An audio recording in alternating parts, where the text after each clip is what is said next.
La mobilisation, elle va passer par quoi? Il y a évidemment les manifestations du 1er mai. Il y a éventuellement ce qu'on appelait un 4e tour qui serait social après les législatives? Il y a des mobilisations, il y a ce qui se passe notamment dans les entreprises. Et puis, il y a les problèmes nationaux, vous le savez très bien, les questions de salaire, elles sont posées dans toutes les entreprises. Par exemple, le SMIC va augmenter au 1er mai d'environ 2,60%. Ça veut dire que... C'est une réponse à l'inflation, hein. C'est pas une augmentation, effectivement, Oui, qui c'est aurait une été augmentation décidée. automatique. Exactement. On va se retrouver de nouveau avec une majorité de branches professionnelles dont les grilles vont démarrer en dessous du SMIC. Qu'est-ce qu'on fait?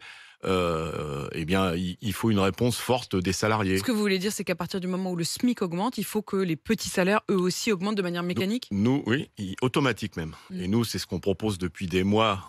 On a demandé au gouvernement qu'il y ait une loi qui fasse qu'il n'y ait pas besoin de négocier sur les minima de branche, que dès que le SMIC augmente, eh bien, ces minima augmentent. Et puis après, on négocie tous les niveaux, parce qu'évidemment, on se retrouve avec des branches où il y a 3, 4, Qu'est-ce qu'ils vous 5 répondent? niveaux. Vous dites on n'arrête pas de le demander au gouvernement. Ils vont répondre quoi? Ils répondent que c'est pas possible, que c'est pas de leur ressort, et c'est pour ça que il y a ce mécontentement dans le pays, parce que les réponses du gouvernement et du président de la République ont des limites dès qu'il s'agit de toucher au portefeuille d'un certain nombre de grands patrons.